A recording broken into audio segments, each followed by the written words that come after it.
Álvaro García Linera, la revolución de los 100 años de la Revolución Rusa.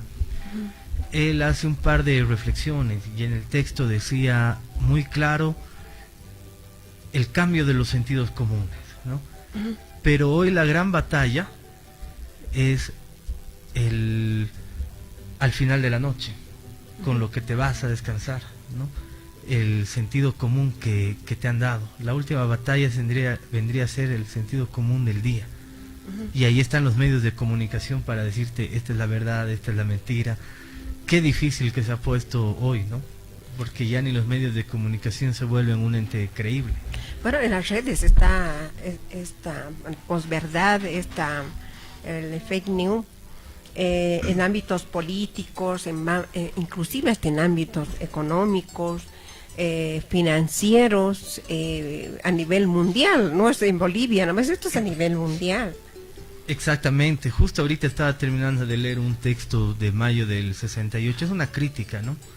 Pero ellos hablaban mucho sobre el tema del relativismo y ahí comienza se inaugura también, ¿no? Se reinventan estos pensadores Lyotard, de la posverdad, ¿no? El fin de los telos, igual en los años 90, con la caída del muro de Berlín, el famoso cientista político estadounidense, japonés, Francis Fukuyama, que decía el fin de la historia y el último hombre, ¿no? Escribía un texto, inauguraban el neoliberalismo a través del consenso de Washington, ¿no? La historia había muerto y entraban en una linealidad donde solo el neoliberalismo era verdad, ¿no? Ya Nietzsche igual pronunciaba, no existen los hechos, solamente las interpretaciones, ¿no? Y hoy creo que estamos desempolvando los textos de Nietzsche y estamos viendo que los hechos han muerto y estamos atravesando que la población en sí solamente está velando por las interpretaciones que ellos hacen y que se les da, ¿no? Hablábamos del cartel de la mentira, pero el 21F, que tiene una asociación de hechos impresionante, ¿no? Inventar un niño. Sí. Capítulos que la señora Zapata era menor de edad. Sin embargo, niñita, ¿no? Una niñita, y además eso es un delito. Exacto. ¿No? Una niñita que había tenido hija, ¿no? Exacto, sí.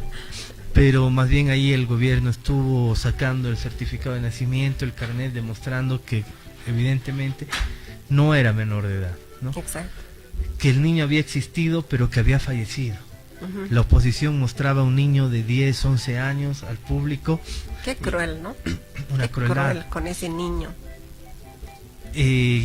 Tocaron las fibras, yo creo, más sensibles de la humanidad, que es meterse con los niños. Con los niños. Pero también tocaron fondo en no tener sangre en la cara, ¿no? Este señor abogado Ponce de León, ¿no? Que decía, y tenemos las pruebas y las vamos a mostrar porque yo esta mañana he hablado con el niño, sin embargo el niño no existía. No existía. Inclusive tenían que mostrarlo a la prensa internacional.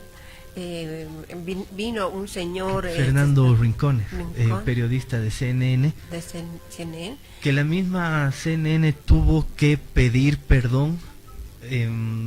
Tienen un poquitito más de ética,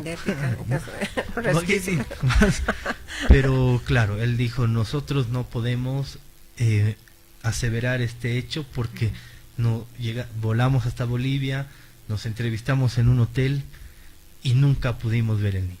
Exacto. No los ocultaron.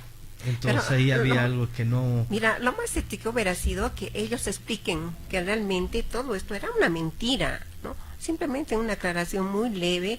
Ellos deberían... Porque Fernando del Rincón vio todo. Se enteró de todo, que todo era una farsa. Qué importante hubiera sido que el señor Rincón explique en detalle que todo era una farsa, ¿no? Pero así de manera bien abierta, bien clara. Exactamente, no solamente que los intereses de estas personas están por otros lados, ¿no? mientras más presión y fricción se podía generar al gobierno del presidente Evo Morales, era mejor, ¿no? Veamos también, analicemos cómo esas mismas mentiras se han ido reproduciendo como estrategia en diferentes países de nuestro continente. Argentina, cómo la tumbaron a la presidenta Cristina Kirchner, cómo comenzaron a decir a a su población, al pueblo hermano de Argentina, que el gobierno estaba sumamente empoderado de corrupción. Lo mismo que Lula.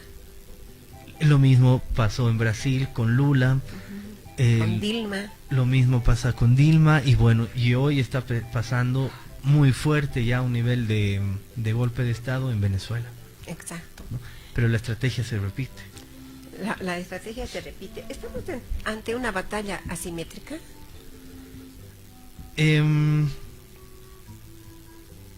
Yo creo que estas estrategias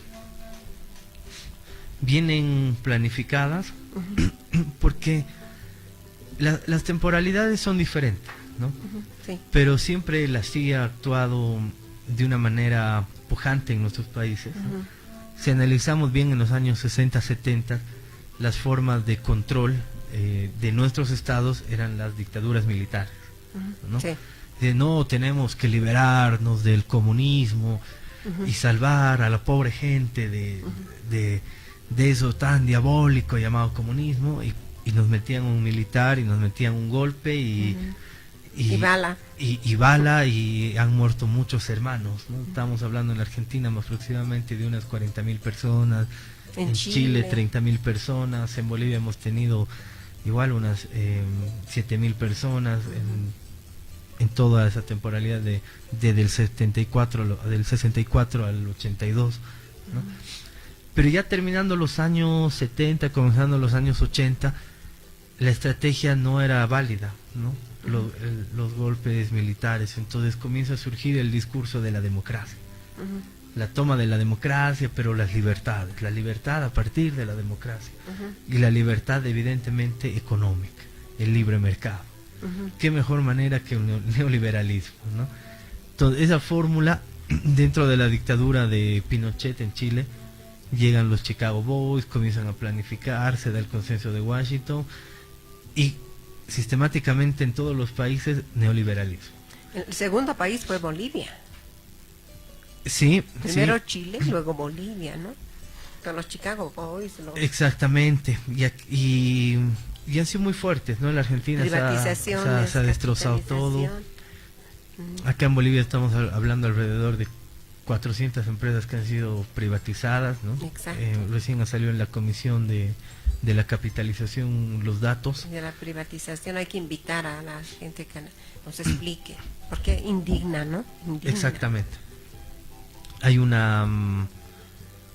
Tuto Quiroga era ministro de Finanzas, y Samuel Loria Medina era de Planificación. Era cachorro, pues. Ambos.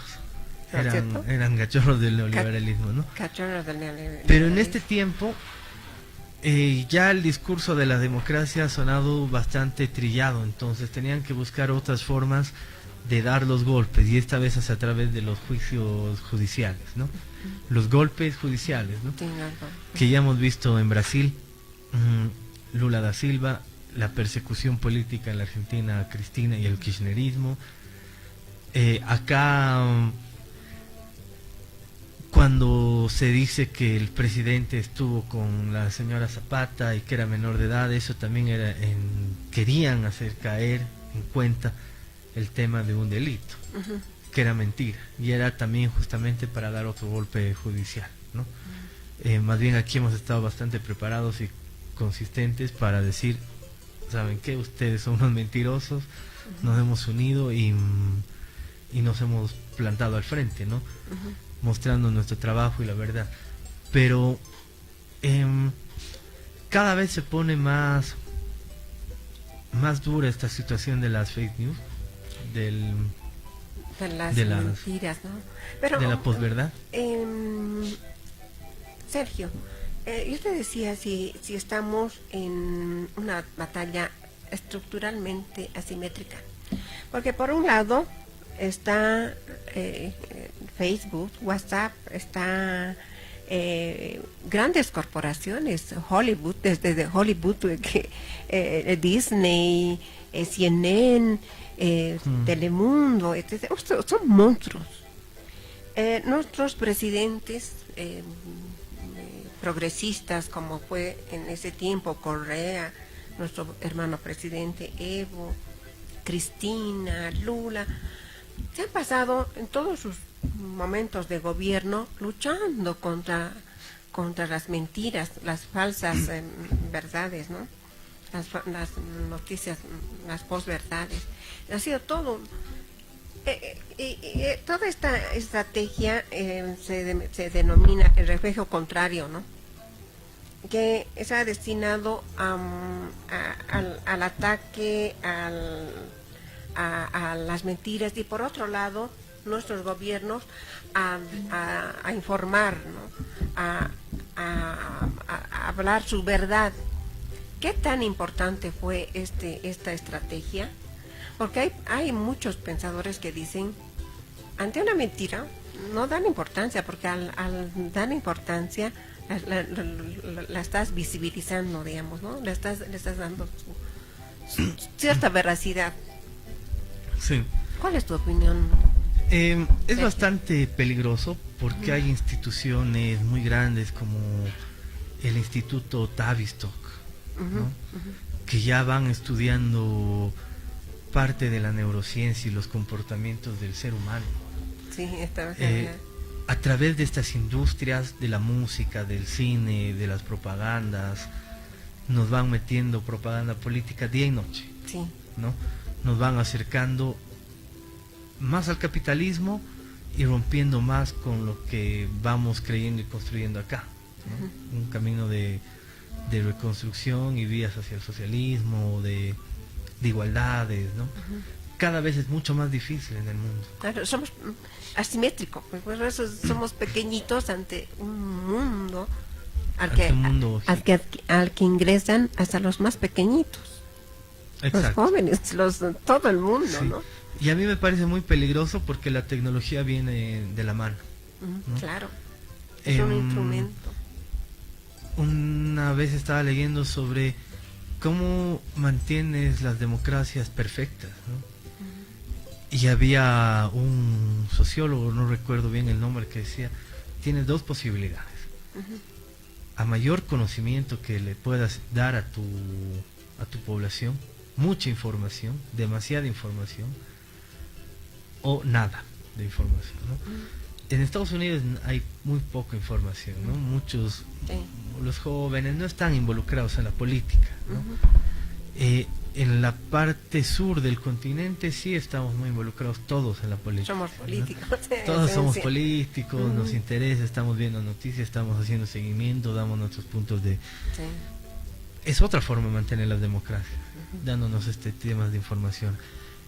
Pero el momento que aparecen los celulares, la computadora, la información veloz, ¿cuál es la información verdadera? ¿Cómo reconocerla, no? Eso es lo preocupante, ¿no? Porque hoy los jóvenes están viendo el celular. Sí, todo el tiempo. Ya no ven la televisión, ya no ven los noticieros, ya no ven... Peor la lectura. Menos agarran un periódico o leen una nota de opinión. Hoy es el celular, ¿no? La manera, un videíto, un meme, sí, un arte. Y te enteras ahí la noticia. Y ahí te enteras la noticia. Con un meme. Un accidente en este momento, pero ya lo estás viendo en el celular. Hace 5 minutos una flota chocó en Cochabamba, Chuquisaca. Entonces, esa velocidad, esa linealidad de tiempo-espacio en un término de noticias, de comunicación, es lo peligroso. Porque ya las instituciones que generaban el periodismo, que daban la opinión, que daban a la opinión pública, que se acercaban, que se investigaba, ya no existe o está dejando de existir. Sí. Hoy un aficionado agarra, sube una foto, señor de la alcaldía abusó a niño por vender túnel. y es una noticia. Y Sí, esa noticia es se una puede viralizar. Noticia cruel. Y ahí existen muchas sanciones. Eso es lo peligroso, ¿no? Que pueden existir sanciones que muchas son válidas, pero que otras también a raíz del calor puede destruir personas, ¿no? El otro día leía un caso que me entristeció mucho. Esto ocurría en la Argentina. La mejor amiga de un chico se pelea, ¿no? Entonces la chica llega a su casa muy molesta y pone una noticia falsa, un fake news, ¿no? Fulano de tal abusó de mí. Todos comenzaron a sancionar al chico. Ella lo hizo más en broma, por molestarlo. No calcularon el nivel de la noticia. Se comenzaron a hacer marchas en la ciudad. Y el joven, claro, preocupado, asustado, la tuvo que llamar. Mira, yo nunca he abusado de vos, eso es mentira. Y ella evidentemente sí reconoció, perdóname, no sabía que esto iba a ocurrir de esta manera. Salió la chica a decir, era una mentira, era una broma, yo quería molestarlo a él. Pero llegó tanta la presión que el joven terminó suicidándose. Eso te iba a decir. Nada, porque la sociedad es bien cruel, ¿no? Y si puede pisar y patear y pasar por encima, lo hace. Sí. ¿No? Entonces las consecuencias pueden ser, imagínate, este chico inocente, tal sería la presión que bueno, se suicidó, ¿no? Y una historia muy lamentable, ¿no? De estas fake news. Otras que pueden ser muy divertidas, ¿no? Por ejemplo, bueno, el hecho no es divertido, pero en el tema de cannabis estuvo el presidente Evo Morales, se dieron vuelos de emergencia, estuvieron los helicópteros ayudando con las vidas de las personas, ¿no? Pero políticamente no había aparecido el gobernador Félix Paz.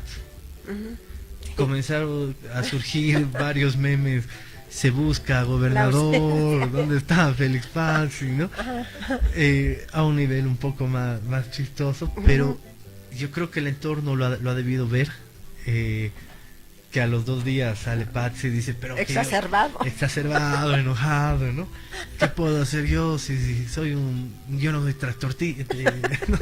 ¿No? Entonces, claro, puede llamar también mucho la atención de los mismos políticos a través de los medios, ¿no? Sí, es verdad, ¿no? ¿Cómo puede una noticia así exacerbar los ánimos?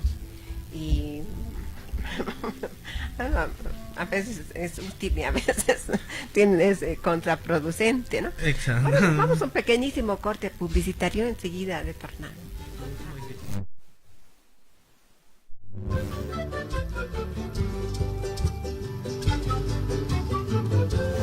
Enseguida vuelve.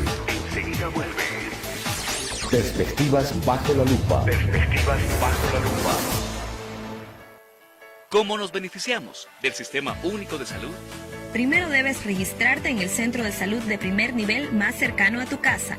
¿Qué papeles debo llevar? Tu carnet de identidad vigente más la última factura de luz o agua. ¿Cuándo debo registrarme? En los meses de enero y febrero del 2019 inicia la inscripción, pero serán continuas durante todo el año. En cada municipio del departamento existen centros de salud de primer nivel, pero para cualquier consulta e información, llama a la línea gratuita 801-00070. Primero tu inscripción y en marzo serán las atenciones. Inscríbete y construyamos juntos el Sistema Único de Salud. Ministerio de Comunicación. Comunidad 90.4. En tu radio. Estamos de retorno. Perspectivas bajo la lupa.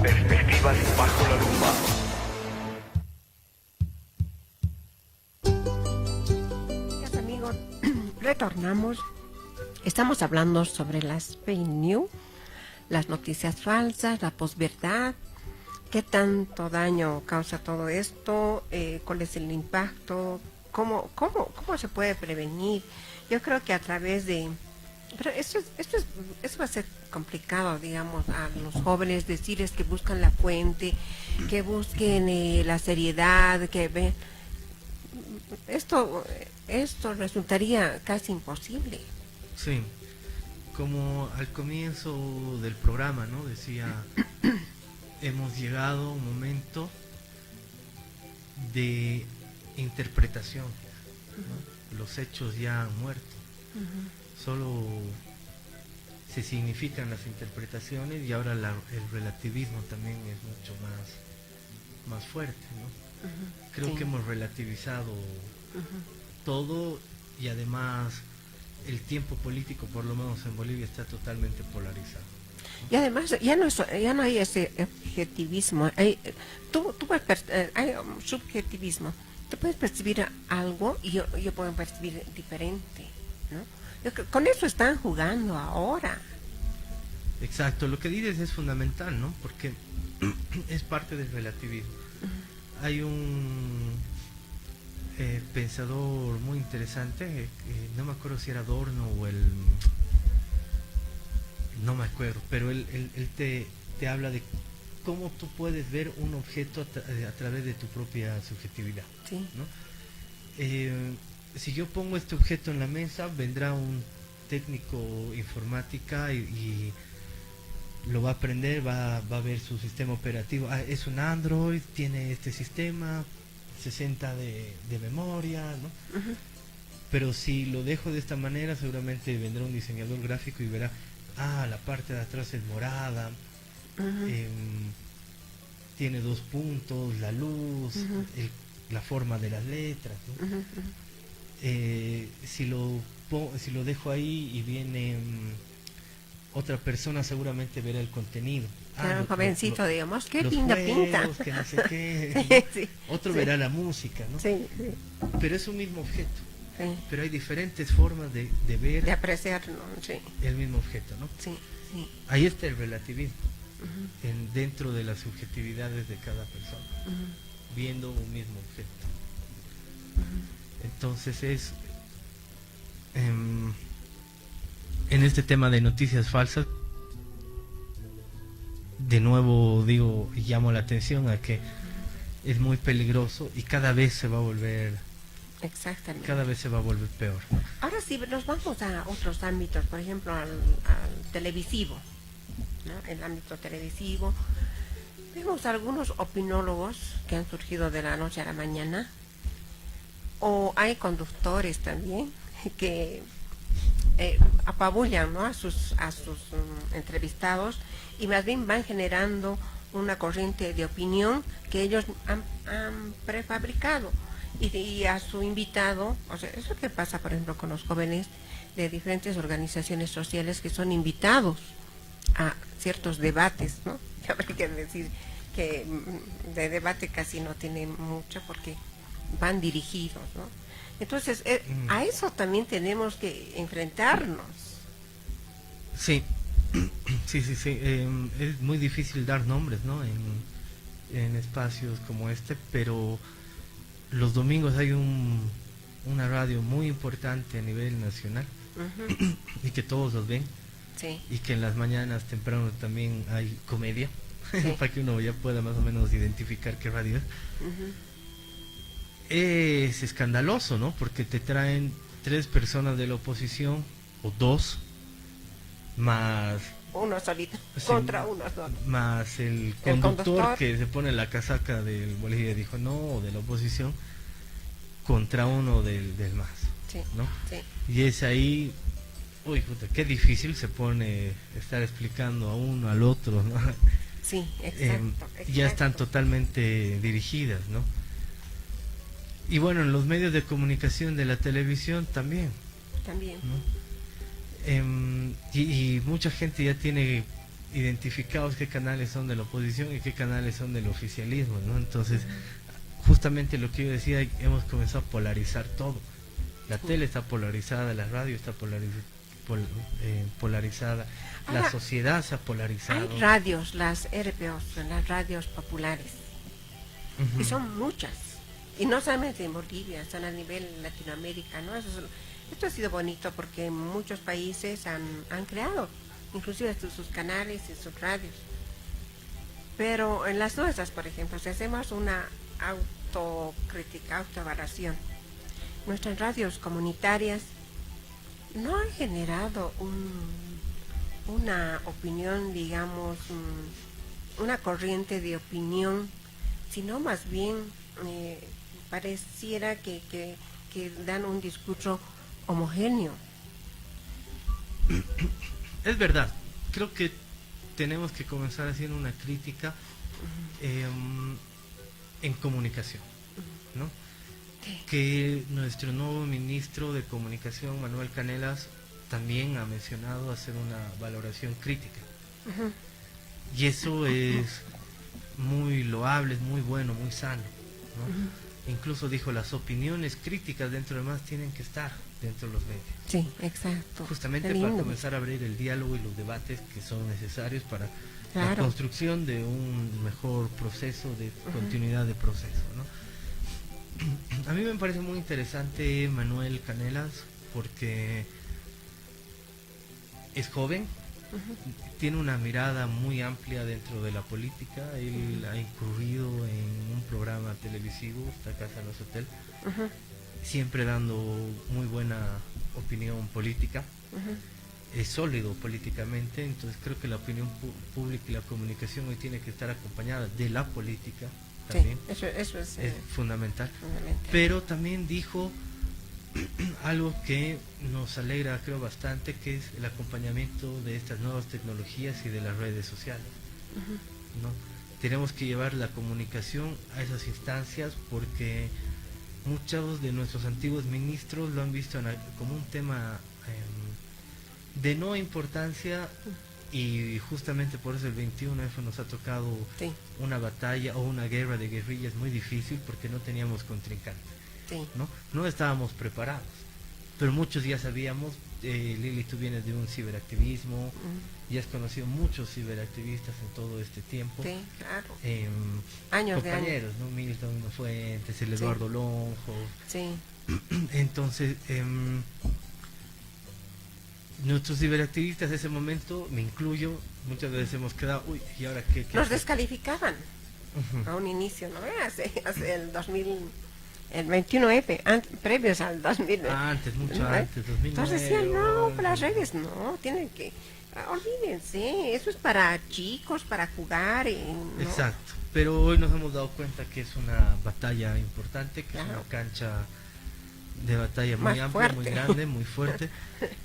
Entonces me gusta la posición hoy del Ministerio de Comunicación, como la posición de nuestro ministro, de comenzar a decir, hay que comenzar a prepararnos y también tener acceso rápido a la tecnología para comenzar a comunicar también nuestras mismas obras, ¿no? Sí, pero tenemos que tener la suficiente capacidad, yo creo que, de poder estructurar. Recuerdo que las radios en el pasado tenían esas radios clásicas, ¿no? Tenían su propio público, cierta comunidad de público muy leal, ¿no? Muy arraigados. Era parte de la comunidad, ciertas radios. Deberíamos hacer lo mismo, ¿no? Tener esa capacidad de poder enamorar a diferentes segmentos de la población, a los jóvenes, no sé, atender sus, no sé, puede ser a través de la cultura, de la música, del arte, etcétera.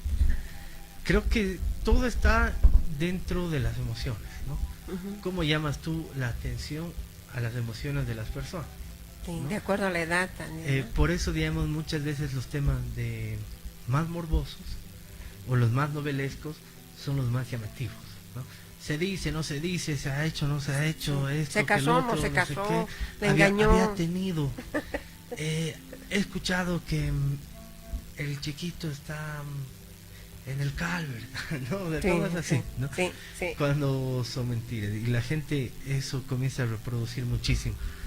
Y yo creo que también hoy, como canales de comunicación, tenemos que saber transmitirnos las noticias, ¿no? Muchas veces las transmitimos muy en frío, muy en seco, muy monolítico, entonces pasan desapercibidos. Pero tenemos que comenzar a saber llamar la atención de los sentimientos de la población. No es lo mismo, presidente entregó una cancha de fútbol, que decir, presidente Evo Morales ha entregado la necesidad de un pueblo para que se puedan reunir y compartir en convivencia, ¿no? Entonces ya estás dando otro tema de algoritmo, de forma, ¿no? Sí, sí. Y ahí, puta, qué interesante, la comunidad ya se reúne ahí. Entonces, hay que comenzar a llamar mucho la atención. Son tiempos de sentimientos, ¿no? Hoy las personas se mueven mucho a partir de las emotividades, ¿no? O por lo menos ya sabemos que las personas se mueven a partir de las emotividades, ¿no? Sí, o sea, tener comunidades interpretativas, yo creo que de acuerdo a cómo se puede percibir, ¿no? Exacto, sí, muchas ¿Cómo veces... se puede sentir? ¿Cómo atender?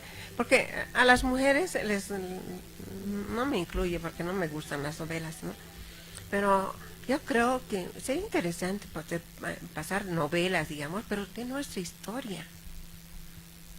Hay una radio compañera, amiga, que han hecho una telenovela de la Chungaro, puede ser, Chungaro. La Domitila Chungaro. Hermoso. ¿no? Lindísimo, ¿no? Entonces, llamativo, nuevo. Tenemos que comenzar estos nuevos espacios, Sí. Lo que tú dices, de hacer, ¿por qué no hacer una radionovela y en la misma radionovela auspiciar productos nuestros? El mapa. De está. mapa, del fútbol, del subsidio, ya te comprometí. de muchas otras cosas, para de equipo, de tantas empresas, Sí, ¿no? sí, claro. Muchas veces dejamos proyectos, hemos lanzado un satélite al espacio, pero no le hemos dado la continuidad de la emoción a las personas para que siga Exacto. siendo algo llamativo, ¿no? Exacto, tenemos un satélite y eso debería llenarnos de emoción. Tú preguntas, hacemos una encuesta en esta cuadra y les decimos del Tupacatari y mucha gente te dirá, es un satélite que está ahí dando vueltas. ¿Y qué pasa? Nada, Claro. de nada nos ayudó. El 23 de diciembre, 22, ¿no? Por ese día del 2013 lo hemos lanzado, hemos llegado todo, ¿no? Se emociona. Pero esa emotividad tendríamos que haber traspolado en otras cosas, Claro. ¿no? Que la gente todavía Haber mantenido ese orgullo. resignifique esas cosas, ¿no? Claro. Exactamente no me acuerdo la fecha, del 68, julio, cuando el hombre llega al espacio, ¿no? Ujú. Entonces, Hasta ahora la un pequeño gente... paso para el hombre, pero un gran salto Sí. para la humanidad. Hasta el día de hoy. Hasta el día de tema, hoy. los gringos han llegado a la luna, ¿no? El Armstrong, ya saben, ¿no? Mira, entonces, pero han sabido cómo Manejar. llegar a la emotividad, Sí, ¿no? exacto. Porque la Guerra Fría, el momento, la temporalidad contra los comunistas, supieron saben cómo llamar la atención. Sí, Entonces sí, nosotros sí. necesitamos aprender muchas Es más, técnicas. es la palabra comunismo, ¿cómo la han satanizado? Mm, Hace 2-3 días escuchaba un programa en CNN, y creo que te comenté algo, y decía, es preocupante que la juventud en Estados Unidos esté con la tendencia socialista y sataniza el capitalismo. Si el capitalismo les ha dado bienestar, ¿cómo es posible? Si el comunismo mató a millones de personas. O sea, ante esa aseveración, ¿cuánta gente dirá, los comunistas realmente son unos asesinos? No, y más bien todo lo contrario, ¿no? Totalmente, sí, el tema de la tergiversación. Es que estas fake news no son nuevas, Sí, ¿no? sí. Pero sí hemos Descubierto nosotros. resignificado el nombre de Sí, la fake news, ¿no? De sí. la posverdad. Sí. Pero estos temas ya venían hace Mira, muchísimo, ¿cuánto ¿no? tiempo? Sí. Hace muchísimo. Había un joven Bernstein, si no me equivoco, el que enseña a las mujeres a fumar, ¿no? el que creó el marketing político. Estamos hablando de 1940, por ejemplo. Ujú. Pero siempre se ha ido, pues el mundo siempre ha ido pensando mucho en el tema de la neurociencia. Hoy, eso hablábamos con un amigo, ¿no? Antes la comunicación y los medios y las empresas que vendían algo te decían, yo te vendo productos, ¿no? Te voy a vender esto. Hoy te dicen, yo te vendo una idea.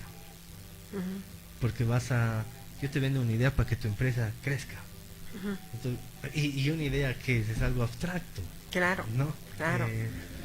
Esa es la neurociencia, el claro. Pero neuromarketing. puede tener ¿no? un impacto enorme. Hoy el neuromarketing son de esas carreras nuevas que debes llevar psicología, entender muchos movimientos. Sociología, del cerebro, ¿no? de reacciones. Sí, entonces a mí me impresiona mucho el que ya no se vendan objetos, sino que se vendan ideas. Ideas, ¿no? sí, sí, exactamente. Y es verdad, la batalla de ideas sigue vigente, ¿no? Sí, Y sí. estamos en eso. Y esos ataques subliminales, ¿no? Hay cigarrillos, por ejemplo, que las mujeres tienden a consumir tal cigarrillo, ¿por qué? Porque han visto el perfil de un hombre, no sé, unas cosas subliminales, ¿no? Entonces, son así se manejan, ¿no? Por ejemplo, vas al cine y de pronto sales con estas ansias de tomar una Coca-Cola. ¿Y Sí. por qué? Porque en fracción de un segundo han mostrado una Coca-Cola que tú no has visto, pero tu mente sí.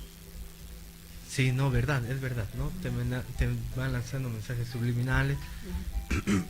Hoy es interesante, ¿no? Te quería comentar un tema, era a partir de las ideas. Se me ha ido ahorita, ¿no? Pero... Vas a tener adelante muchos otros. Justamente con el tema del cine, ¿no? Cómo estas empresas culturales son tan importantes, ¿no? Para generar hegemonía cultural. El capitalismo ha generado una hegemonía cultural la más grande en el mundo, ¿no?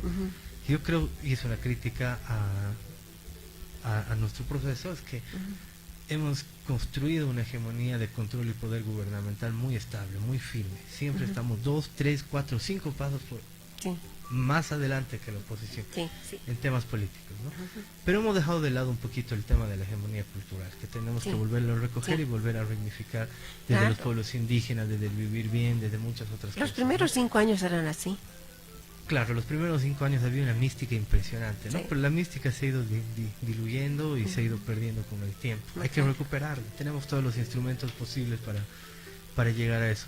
Pero en este tema de la conquista cultural, el tema del cine, me llama mucho la atención porque sale esta película Bohemian Rhapsody, la historia de Freddie Mercury y Queen, ¿no? Del grupo Queen. Que a ver, eso de los años 70, los 80 muere Queen, Claro. pero ya después de mucho tiempo, si no eras rockero o no eres de mi generación, no habías escuchado, Claro. ¿no? Pero sale la película y hoy, el otro día, veo un auto con changuitos, han de tener 17, 18 años, y todos cantando Queen, ¿no? En el Spotify, lo más requerido era Queen, Freddie Imagínate. Mercury, entonces... Claro, también es un alivio, ¿no? Porque nos sacaron del paso al Despacito, no, otras cosas. Era mucho Pero, tormento. pero claro, ¿cómo es, no? En una buena idea, una buena propaganda, Claro. Yo creo que ahí tenemos que sentir. volver a un eje y Sí, comenzar a volver a la cultura, al teatro. Yo recuerdo que vimos un teatro en la Plaza España sobre Octubre Negro. Así hicieron más o menos como unos 8 o 10 jóvenes, jovencitos, pero la gente no paraba de llorar, sí. no paraba de llorar, mira. Esto del teatro Corazón. eran unos compañeros del Alto, ¿verdad? Sí, del Alto, De la- y no sé quiénes son, había que Yo igual invitarlos. los he ido a ver. ¿Los has visto? Los he ido a ver. Tenemos que invitarlos. Hay que traerlos. Sí, Y sí. no te voy a negar que yo igual he revivido esos Sí, momentos, un nudo y nudos en la garganta, y como 2, 3 veces estaba entre quebrarme y Sí. tratar de, como la piedra, ¿no? Esa la nota del Che Guevara, ¿no? Un líder puede llorar o no. Entonces, son cuestionantes, ¿no? Sí. Pero sí, ¿no? Muy fuerte. Ujú. Pero Eso tenemos que... hay que comenzar a manejar eso. Sí, ¿no? sí, definitivamente. Muchas gracias, Sergio. Ha sido interesante, como siempre, tus análisis. Siempre me han encantado. Y vamos a estar en lo posterior desarrollando este tipo de temas que hacen, ¿no? Que se aporta, se ayuda a la población, a quienes nos escuchan, a quienes nos ven por la televisión también. por la televisión, por, por el Facebook. Claro, que hoy estás en vivo, ¿verdad? Está en es vivo, como pues por estar eso en tenemos una que TV mandar saludos. pequeñita en el celular. A vos agradecerte, Lili, después de 2 años, ¿no? Que he estado... Yo escribí una nota hace unos 2 años, te la voy a pasar, que se llama es un retiro obligatorio, ¿no? Creo que todos tenemos que entrar en un momento para sí, hacer una retrospectiva de qué has hecho, cómo has avanzado, estás bien, estás mal, Sí. y repensarte, Sí. revalorizarte y volver a salir, ¿no? Y me ha costado 2 años y bueno, hoy de nuevo estoy saliendo de nuevo Qué en las bien. radios con los Qué bien, qué compañeros, lindo. entraron marchas el otro día, el 21F, con los amigos de Columna, está en la Casa de Grande del Pueblo. Qué lindo, Entonces ya qué nos vamos a lindo. estar viendo de nuevo. Claro que sí, Presente aquí. Sergio. Muchas gracias. Bueno, amigas, amigos, hemos estado con Sergio Salazar y vamos a invitarlo frecuentemente. Bueno, mañana nos reencontramos, mañana hablaremos del SUS, del Servicio Universal de la Salud, que es importante también. Bueno, nos reencontramos mañana. Que pasen una linda noche. Hola, hermanos y hermanas. Hoy día ya los aymaras, los quechuas, los guaraníes